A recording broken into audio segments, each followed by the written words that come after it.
तमाम समातें जो मुझे इस वक्त सुन रही हैं और वह तमाम लोग जो मुझे इस वक्त देख रहे हैं। उम्मीद करती हूँ कि ठीक ठाक होंगे, खैर खैरियत से होंगे और आज के दिन को भरपूर तरीके से एंजॉय कर रहे होंगे। मैं हूँ आपकी मेजबान रुबा मुबशर और आप सुन रहे हैं और देख रहे हैं प्रोग्राम सेहत की बात वैरक के साथ। ख़वातीन और हज़रात, आज हम बात करेंगे बाइपोलर डिसऑर्डर के ऊपर कि बाइपोलर डिसऑर्डर आखिर है क्या, ये किस वजह से होता है, क्या ये जिंदगी भर साथ रहने वाली बीमारी है या इसका कोई इलाज भी है।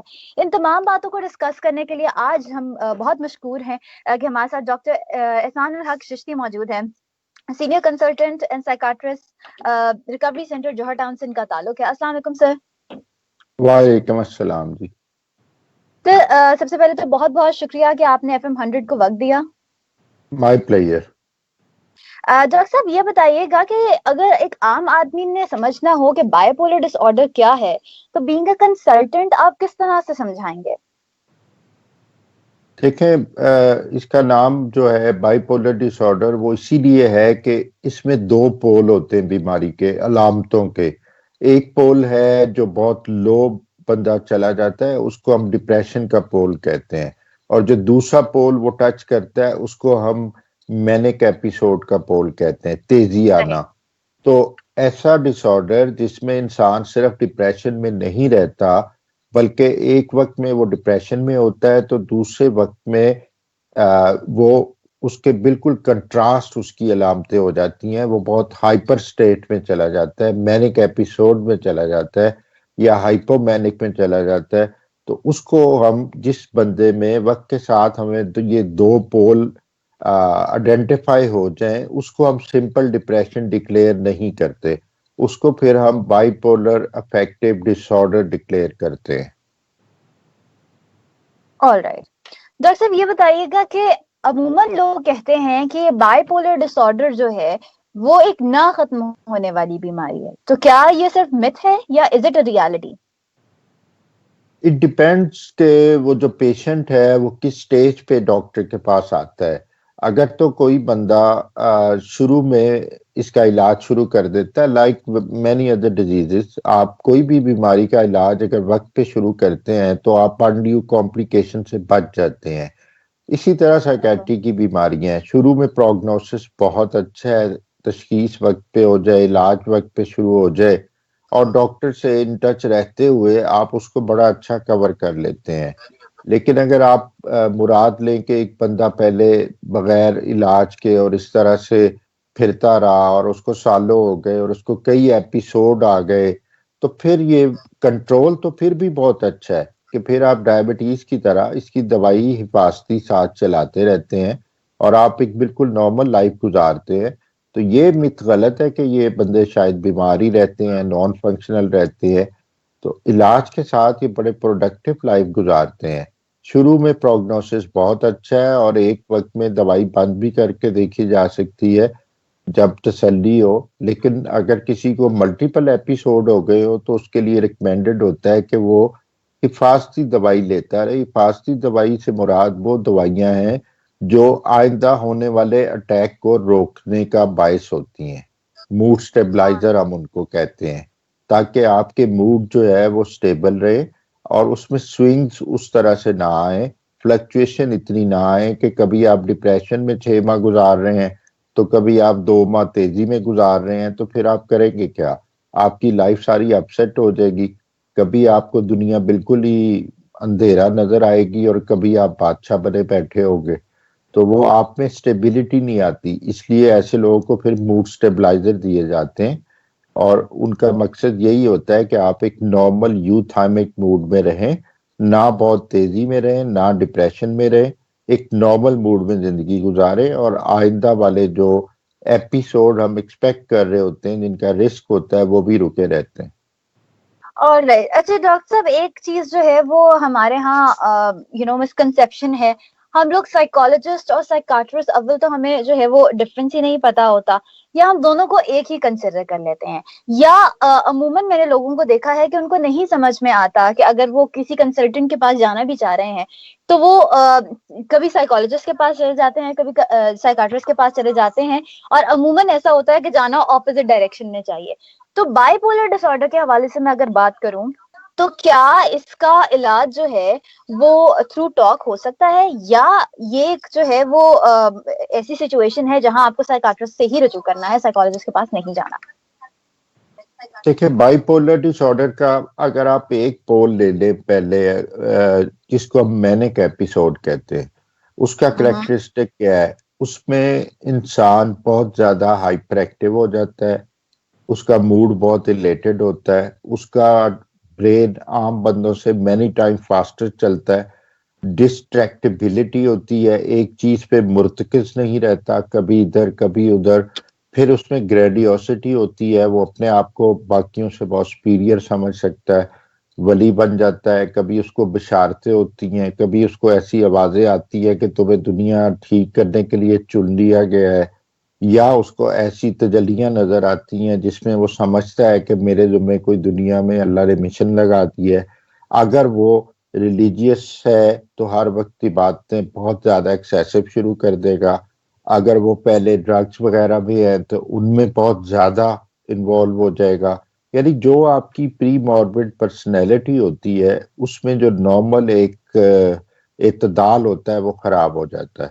आप जैसे भी होते हैं वो काम मैनी टाइम फास्टर शुरू कर देते हैं, और उसका एक फोकस नहीं होता। कभी आप कुछ प्लान करते हैं, कभी आप कुछ प्लान करते हैं, आपको नींद की जरूरत महसूस नहीं होती, आप 6-6 दिन रात जाग सकते हैं, आप में एनर्जी इतनी आ जाती है जिसको हमारे फिर मुआशरे में कहते हैं इस पे जिन्न आ गया है, ये तो 4 बंदों को उठा के फेंक देता है, ये तो थकता ही नहीं है।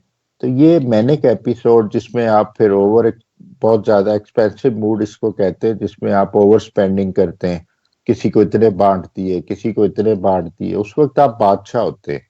तो ऐसे एपिसोड में अगर आप किसी साइकेट्रिस्ट के पास भी जाएं तो बड़ा टेक्निकली हैंडल करना पड़ता है। इसमें तो साइकोलॉजिस्ट का कोई दूर दूर तक कॉन्सेप्ट नहीं है, क्योंकि फौरी ट्रीटमेंट चाहिए उसको मूड को नॉर्मल करने के लिए। तो उसमें दवाइयां दी जाती हैं, फैमिली को समझाया जाता है कि इसको इरिटेट ना करें, आर्गू ना करें, इसको बस टाल मटोल करके तो अपना वक्त गुजारा करें। बहुत से पेशेंट ऐसे होते हैं जिनको फैमिली हैंडल नहीं कर सकती। मैंने एक एपिसोड में बहुत से लोगों को आपको एडमिट करना पड़ता है। फिर जब वो 4-6 हफ्ते में उनका मूड नॉर्मल होता है तो फिर वो जाके घर में अपना बाकी दवाई करते हैं। तो ये जो मैनिक एपिसोड है इसमें तो साइकोलॉजिस्ट इतना रोल नहीं है इसका। फैमिली एजुकेशन में साइकोलॉजिस्ट समझा सकते हैं उसको, लेकिन ये कि फैमिली को समझा के पेशेंट को डायरेक्ट समझाना बहुत मुश्किल होता है, क्योंकि उसका साथ चौर होता है, आपका साथ चौर होता है, वो हवाओं में होता है उस वक्त। तो बाद में जब ये मैनिक एपिसोड रिजॉल्व हो जाए, पेशेंट का नॉर्मल हो जाए, तो फिर उसको एजुकेट करने के लिए साइकोलॉजिस्ट अपनी थेरेपी कर सकते हैं कि जिस एपिसोड से आप गुजरे हैं वो ये बीमारी थी, और अब आपको आगे ऐसे ऐसे वक्त गुजारना चाहिए, दवाई खानी चाहिए, हिदायत पे अमल करना चाहिए। या फिर वो डिप्रेशन में अगर एक कोई पेशेंट है जिसमें वो बिल्कुल अलग थलग होके बैठा हुआ है और उसकी तेजी भी नहीं है, तो उसमें साइकोलॉजिस्ट उसको सपोर्टिव थेरेपी दे सकते हैं। लेकिन देखें, साइकोलॉजिस्ट और साइकेट्रिस्ट एक ही फील्ड से है। अगर किसी के पास भी पेशेंट चला जाता है तो उसकी ड्यूटी है साइकेट्रिस्ट की भी और साइकोलॉजिस्ट की भी। साइकोलॉजिस्ट सिर्फ टॉक थेरेपी के लिए है, साइकेट्रिस्ट जो है वो मेडिसिनल ट्रीटमेंट के लिए है। ये डॉक्टर होते हैं, साइकोलॉजिस्ट दवाई प्रेस्क्राइब नहीं कर सकता एथिकली। ठीक है, तो अगर किसी के पास भी चला जाता है तो साइकोलॉजिस्ट भी इसी फील्ड से है, नफ्सियात की, साइकेट्रिस्ट भी। इनका आपस में एथिकली दे आर बाउंड के वो एक दूसरे को साथ लेके चले। ये नहीं कि साइकोलॉजिस्ट के पास जाए तो वो उसको खुद ही संभाल के बैठ जाए और उससे हैंडल भी ना हो, उसको फौरन आगे रेफर कर देना चाहिए। इसी तरह अगर किसी को सिर्फ थेरेपी की जरूरत है तो साइकेट्रिस्ट हमेशा साइकोलॉजिस्ट को रेफर करते हैं कि आप दवाई तो ले रहे, लेकिन साथ साथ ये सेशन भी ले लें तो ज्यादा फायदा होगा। Alright, to all the people out there जिन्होंने हमें अभी अभी ज्वाइन किया है, मैं उन तमाम लोगों को बताती चलूं, you tune into the programme सेहत की बात वैदिक के साथ। मैं हूं आपकी मेजबान रुबा हूं बशर, और आज हमारे साथ जो है डॉक्टर एहसानुल हक चिश्ती मौजूद है, senior consultant psychiatrist, recovery centre Johar Town से इनका ताल्लुक है। आज हम बात कर रहे हैं बाइपोलर डिसऑर्डर के ऊपर। डॉक्टर साहब ये बताइएगा कि अक्सर लोग ये कहते हैं कि ये बीमारी जो है वो खानदानी बीमारी है, यानी कि विरसे में मिलती है। तो इज इट ट्रू, या सम सिचुएशंस में ये विरसे में मिलती है, या अदर सिचुएशंस में ये एक केमिकल इम्बैलेंस की वजह से हो जाती है?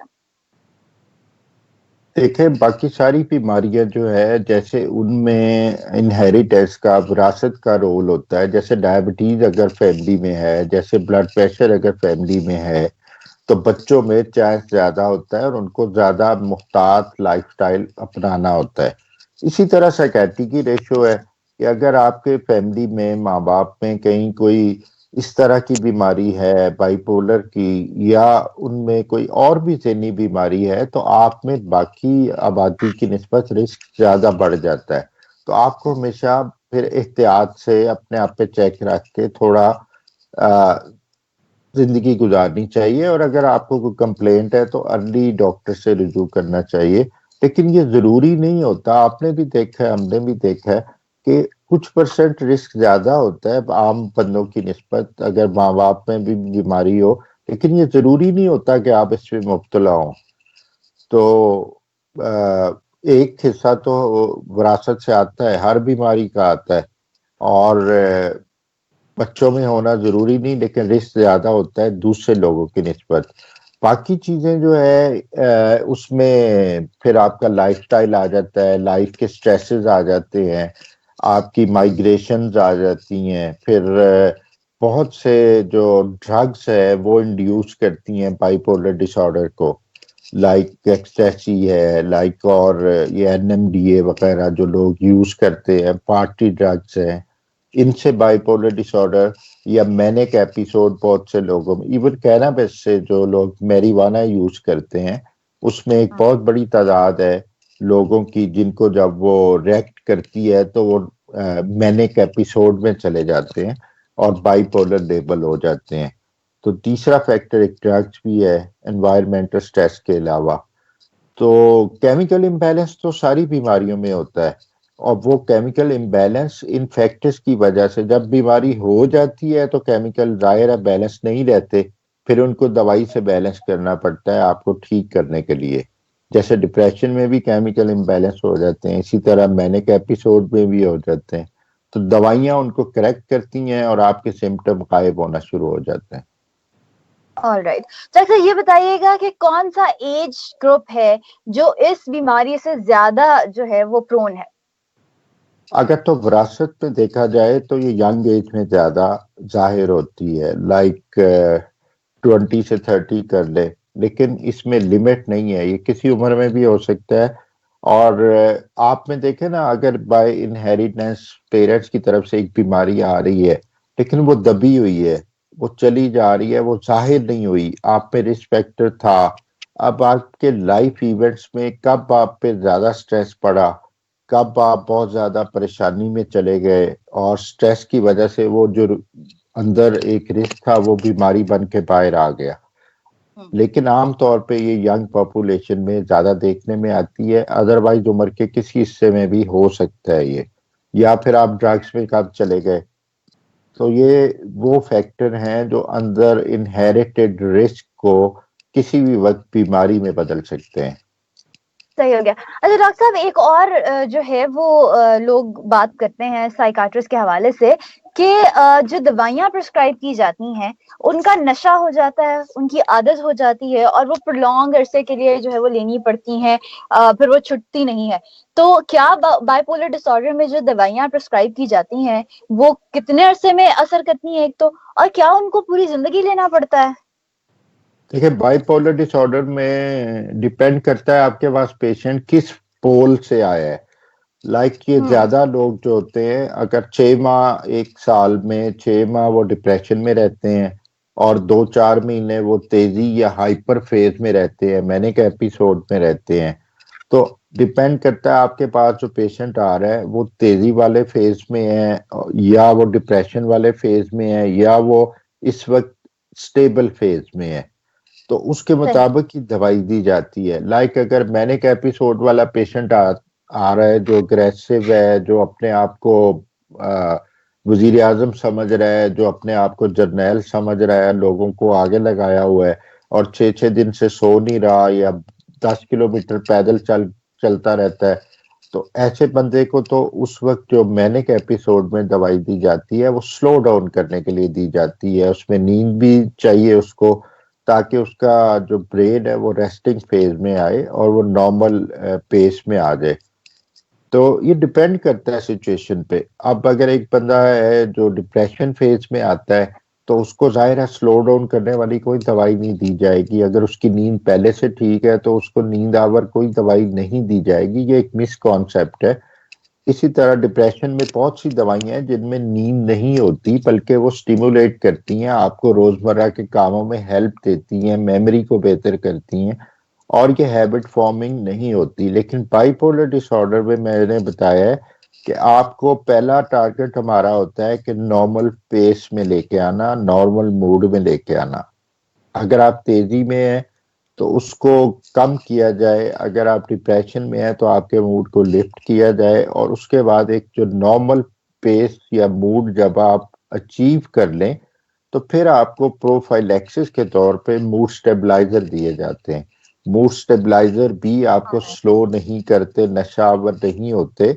उनका मकसद ये होता है कि आइंदा जो साल बाद आपको या मौसम बदलने पे फिर अटैक बनना है, हम्म। उसमें वो आपको हेल्प आउट करते हैं, और उस अटैक जो अगला फ्यूचर में होने का रिस्क होता है उसको टालते हैं।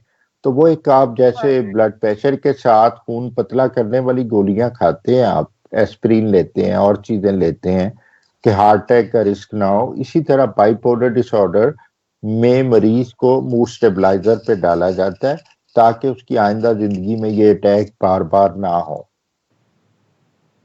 सही होगा। To all the people out there जिस वक्त हमें सुन रहे हैं और देख रहे हैं, you are tune into the programme सेहत की बात वेरे के साथ। मेरे साथ डॉक्टर एहसानुल हक चिश्ती मौजूद हैं, senior consultant psychiatrist, recovery centre Johar Town से इनका ताल्लुक है। अगर आपके किसी भी किस्म के सवालात हैं या आप कंसल्ट करना चाहते हैं डॉक्टर साहब से, तो you can definitely meet him there. Doctor साहब ये बताएगा कि अक्सर लोग जो है वो सवाल करते हैं जब पेशेंट को लेकर आते हैं कि ये मरीज कितने अरसे तक ठीक हो जाएगा, तो दवाइयां जो आप लोग प्रिस्क्राइब करते हैं वो कितने अरसे तक जो है वो काम करना शुरू कर देती हैं?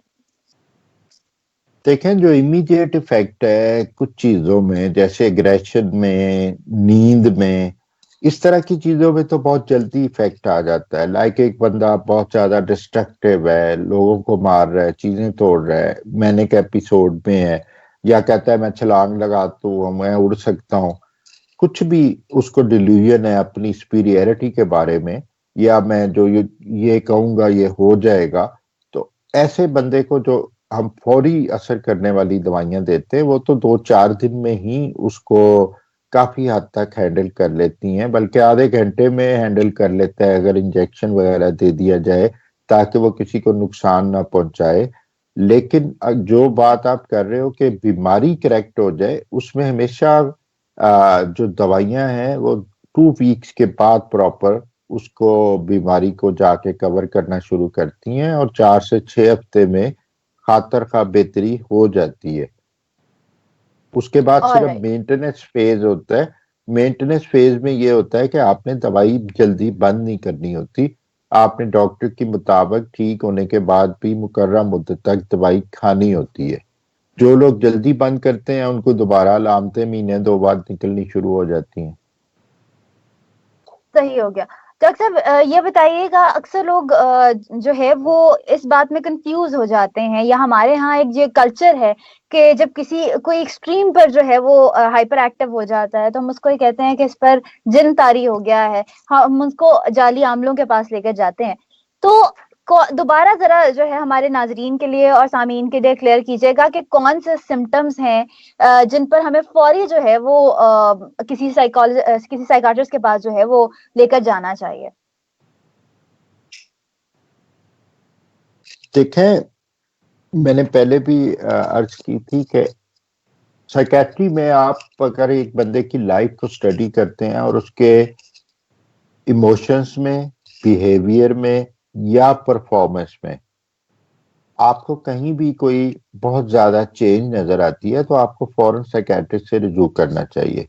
एक बिल्कुल। स्टूडेंट है, वो अच्छा खासा चलता आ रहा है 10वीं तक, और अब आके वो 11 में जब गया है तो उसके ग्रेड्स यकदम कम होना शुरू हो गए हैं, उसका मूड चिड़चिड़ा रहना शुरू हो गया है, या कोई भी चेंजेस आ गई हैं। इसी तरह अगर एक बिजनेस वाला है या जॉब वाला है, तो सडन चेंज किसी भी चीज में, बिहेवियर में, उसके रवैयों में जो है आ जाए, या उसकी परफॉर्मेंस में आ जाए, या उससे अगर आप बात करें तो उसकी पर्सनल फीलिंग में आ जाए कि यार अब पहले ये भी मुझे पसंद होता था, मैं इधर भी जाता था, अब मुझे कुछ अच्छा नहीं लगता, या पहले मैं ऐसे गुस्सा नहीं करता था अब मैं गुस्सा करता हूँ, या अब एक बात निकलती नहीं है हर वक्त मैं नेगेटिविटी में पड़ा रहता हूँ, या मुझे ये वहम आते हैं, डर लगते हैं। तो सडन इस तरह के जब कोई भी चेंजेस हों तो आपको साइकेट्रिस्ट से मिलना चाहिए। बाकी रह गई बात जो हमारे माशरती जहालत की, उसमें देखें जब तक आपको किसी चीज का पता नहीं है आप क्यास करते हैं, मशवरा भी करते हैं तो ऐसों से जिनको अलग भी नहीं पता होती। मतलब डॉक्टर की लिखी दवाई तो हमारी कौम मेडिकल स्टोर वाले से पूछ के खाती है। बिल्कुल। अगर वो कह दे नहीं ये उसने गलत दी है, वो डॉक्टर की लिखी छोड़ देंगे, स्टोर वाले की मान लेंगे। तो या जो हजरात हमाम पे जाते हैं, बार्बर शॉप पे, वहां चैट कर लेते हैं एक दूसरे से कि यार मैं दवाई खावा कि ना खावा, या मैं हकीम को जावा कि को जावा। तो जब आप मशवरा ऐसे लोगों से करते हैं जो क्वालिफाइड नहीं है, मशवरा देने के अहल ही नहीं है, तो आपके मजहब का भी बुरा हाल होता है, आपकी सेहत का भी बुरा हाल होता है। तो अवेयर ना होना एक बहुत बड़ी एक बदकिस्मती है किसी भी इंसान की। और अगर अवेयर नहीं है तो कम से कम उसको यही अकल हो कि मैंने हिदायत लेनी कहाँ से, मुझे मशवरा देने के काबिल कौन कौन है, ताकि मैं उनसे रुजू करूं। तो ना पता होने की वजह से बाइपोलर में जब तेजी का फेज आता है तो खास तौर पे लोग जो है, क्योंकि ये अचानक से नमूदार हो जाता है, एक बंदा थकता ही नहीं है, उसमें जिन्नों जैसी ताकत आ जाती है, 10-10 दिन जागता रहता है, 20 बंदों जितना काम करना शुरू कर देता है, जेन उसका इतना फास्ट होता है, जोश खताबत बहुत होता है, और तकरीरें और तबलीग, फिर अगर उसमें पेशीन गोइयां शुरू हो जाएं, अपने आप को वली या कोई बहुत बड़ा बुजुर्ग बताता है, तो लोग जिनको नहीं पता इन चीजों का, वो फिर या तो उस पे कोई असेब का साया समझते हैं, या फिर खुद उसी के हाथ पे बैत शुरू कर देते हैं कि इसको बशारत हो रही है, इसको अल्लाह की आवाज आ रही है। तो ये एक्चुअली हो रहा होता है उस फेज में कि एक आवाज आ रही सही। होती है जो बंदे को लग रहा होता है कि अल्लाह की है या बुजुर्ग की है, और मैं चुन लिया गया हूँ, मैं मुमताज हो गया हूँ। तो ऐसे फेजेस में अक्सर ये लोग फिर आमिलों बाबों के पास जाते हैं जो इनसे जुल्म करते हैं, मारते हैं, या जो भी करते हैं, या तवीज देते हैं, लेकिन ये हल नहीं है और अल्लाह पे कमजोर ईमान की निशानी है। अच्छा डॉक्टर साहब, एक चीज जो है वो अब चूंकि प्रोग्राम तकरीबन जो है वो उसका शो का टाइम जो है वो खत्म हो रहा है, अ, एक सवाल जो मेरे जहन में आ रहा था कि किस तरह से हम इस बाइपोलर डिसऑर्डर की तरफ जो टिल्ट है, जिस तरह अगर हम पेरेंट्स को है, तो किस तरह से हम बच्चों में जो है ये चीज डेवलप होने से रोक सकते हैं? देखें, एक तो बड़ा ही सिंपल, हर बीमारी से बचने का एक ही तरीका है कि आप इतदाल पे रहें, मुतवाजन जिंदगी गुजारें। लाइफस्टाइल हम्म। चेंजेस बहुत इंपॉर्टेंट है। अगर आप अनहेल्दी लाइफस्टाइल में हैं, यानी आपकी आपका खाना पीना, आपका उठना बैठना, आपका सोना जागना, और बड़ा लेजी आपका वो सारा रूटीन है, आप फिजिकल एक्टिविटी में नहीं है, आप कोई एक्सरसाइज नहीं करते, आप वॉक नहीं करते, आप फिर सोशलाइज नहीं करते, आप के पास फ्रेंड्स नहीं है, फैमिली सपोर्ट नहीं है, तो आपको अपना एक तो सोशल जो रिश्ते हैं उनको निभाना चाहिए, इत्तेदाल वाली जिंदगी गुजारनी चाहिए। और जो लोग मजहब पे बिलीव करते हैं उनके लिए तो मजहब बहुत बड़ी नेमत है, जो नहीं करते उनका तो खैर एक और इशू है ना। अगर आप बिलीव भी करते हैं तो अल्लाह से बड़ा कोई बंदा आपका सपोर्टर नहीं है, ना राजदान है। आप उससे बात करते रहें, आप अपने बुजुर्गों फैमिली वालों से डिस्कस करते रहें, तो आप में बड़ी इमोशनल सपोर्ट रहती है। फिर हेल्दी लाइफस्टाइल में आप इखलाकी बीमारियों से बचे रहते हैं, गीबत, चुगली, झूठ, मुनाफकत, ये चीजें आपको बीमारियों की तरफ लेके जाती हैं। फिर उसके बाद यंग जनरेशन जिसमें रिस्क है, आप अगर ड्रग्स से बचते हैं, अगर आप इस तरह के पार्टी कल्चर से बचते हैं, तो फिर आप बहुत सी ज़हनी बीमारियों को शिकस्त दे सकते हैं जो बेशक आपके जीन्स में हो। और तीसरा यही रह जाता है कि अगर खुदा न खास्ता तमाम एहतियातों के बावजूद कोई सिम्टम है, तो आप फौरी रुजू कर सकते हैं अपना साइकियाट्रिस्ट से, ताकि वो वहीं पे उसका कोई सद्देबाब किया जाए। कोई भी बीमारी अगर आप प्रोलॉन्ग करते हैं और वो क्रॉनिक हो जाती है, खा वो कोई सी भी हो, तो वो एक मसला बन जाती है। ऑलराइट डॉक्टर साहब, आखिरी 1 या 1.5 मिनट में क्या मैसेज देना चाहेंगे उन तमाम लोगों को जो इस वक्त हमारे साथ मौजूद हैं? मैं बस यही रिक्वेस्ट करता हूँ, हमेशा ही करता हूँ कि बीमारी मिन जाने बल्ला है, और ये ज़हनी बीमारियां भी बाकी बीमारियों की तरह बीमारियां हैं। इनको एट्रीब्यूट ना करें किसी के जादू टूने से, किसी के तवीज़ गंडे से, और किसी इंसान को अल्लाह के इख्तियारात में शरीक ना करें कि कोई बंदा खुदा न खास्ता किसी को बीमार कर सकता है। कोई सिफली ताकतें आपको बीमार कर सकती हैं, आप सिर्फ अल्लाह पे यकीन रखें। हाँ, ये बीमारियां क्योंकि इन लोगों का माशरे में पता नहीं होता, तो इनमें आप फिर अजीब अजीब क्यास करना शुरू कर देते हैं, क्योंकि आपके लिए ये मुअम्मा होती हैं कि इसको बातें कहाँ से आ रही हैं, इसको शक्लें कैसे नजर आ गई। भाई ये सारी बीमारियां हैं जिस्मानी बीमारियों की तरह, ये अल्लाह की तरफ से हैं, और अल्लाह कहता है मैं ही बीमार करता हूँ, मैं ही शिफा देता हूँ। आप इसका उसी तरह से इलाज करें जिस तरह आप बुखार का करते हैं, खांसी का करते हैं। आपको कोई भी मसला है, आप साइकियाट्रिस्ट से रुजू करें दिमाग के लिए, और अपने अल्लाह पे यकीन रखते हुए दवाई इस्तेमाल करें, और फजूल लोगों के पास जाके अपने ईमानों का सौदा मत करें, वो एक बहुत कमजोर ईमान की अलामत है। बिल्कुल। To all the people out there जिन्होंने हमें जो है वो ज्वाइन किया, आप तमाम लोगों का बहुत बहुत शुक्रिया। मैं बहुत मशकूर हूँ डॉक्टर एहसानुल हक चिश्ती की, senior consultant psychiatrist, recovery centre Johar Town से इनका ताल्लुक है। सर बहुत बहुत शुक्रिया कि आपने FM 100 को वक्त दिया। My player, it's always nice talking you. Doctor साहब से आज हम लोगों ने बात की बाइपोलर डिसऑर्डर के ऊपर। आज ये बड़ा फ्रूटफुल सेशन रहा कि आखिर बाइपोलर डिसऑर्डर है क्या, इसका इलाज किस तरह से मुमकिन है, और ये अच्छी बात है कि हम लोगों ने आज बहुत सारी मिथ्स जो है वो बर्स्ट की कि ये जिंदगी भर साथ रहने वाली बीमारी नहीं है, इसको कंट्रोल किया जा सकता है, और इसका इलाज जो है उसकी तरफ अगर हम जाएं तो बहुत सारी चीजें जो है वो बेहतर हो सकती हैं। अपना बहुत सारा ख्याल रखिएगा, दुआओं में याद रखिएगा। प्रोग्राम का फीडबैक देना मत भूलिएगा FM 100 के पेज पर। मुझे रुबा मुबश्शिर को दीजिए इजाजत। अल्लाह निगहबान। The heartbeat of Pakistan. This is FM